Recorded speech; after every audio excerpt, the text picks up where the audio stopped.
5 రోజులు డ్రాగ్ చేయటం ద్వారా మనం నష్టపోయిన అదాని కారణంగా నష్టపోయిన 1,00,000 కోట్ల వ్యవహారాన్ని పక్కన పెట్టే ప్రయత్నం కూటమి ప్రభుత్వం చేస్తోందని మీ మీద అభియోగం. సురేంద్ర నాయుడు గారి వరకు చాలా ఫెయిర్గా ఉంటారు కాబట్టి నిజాయితీగా చెప్పేస్తారనుకుంటున్నా.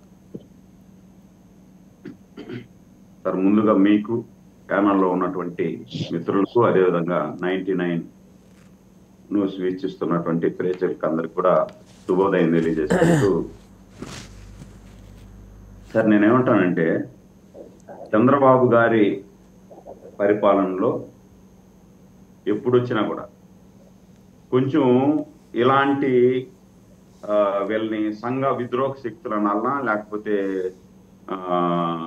ఏమనాలో నాకు అర్థం కాదు. కానీ ఇలాంటి వాళ్ళ మీద ఎందుకో కొంత ఉదాసీన వైఖరి ప్రదర్శిస్తారనేది అందరికీ తెలిసిన విషయం.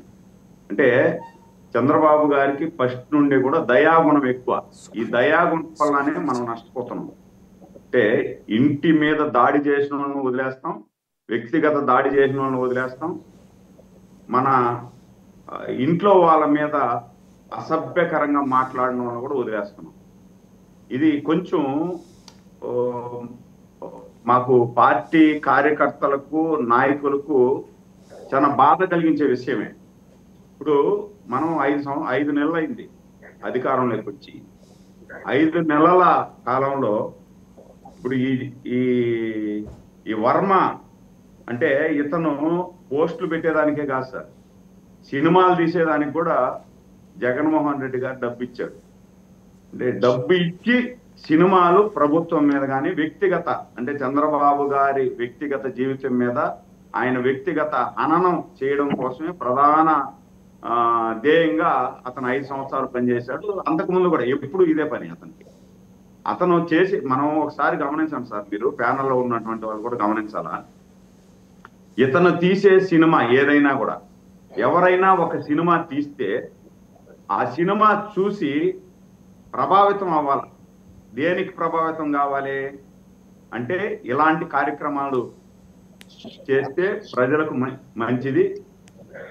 అట్లా అంటే మనం మామూలు దానికంటే కూడా సినిమాలు చూసి సభ్య సమాజం ప్రభావితం అవుతాం.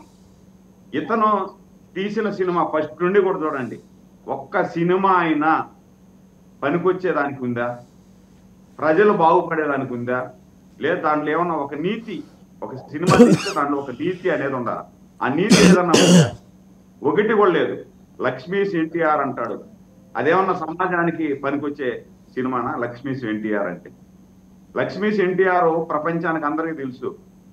ఆ లక్ష్మి ఎట్లొచ్చింది, ఏమైంది, ఆ పనికి మాలిన స్టోరీ అది. ఆ పనికి మాలింది ఎందుకు వచ్చింది ఎన్టీఆర్ జీవితంలోకి?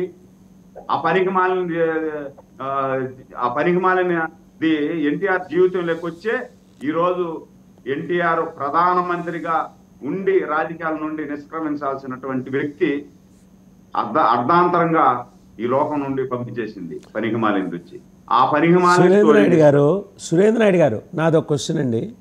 ఒక మహిళను పట్టుకొని పనికి మాలింది అని ఎలా అనగలరు మీరు? రాజకీయంగా మీరు విభేదించండి, యూ హ్యావ్ ఎవ్రీ రైట్.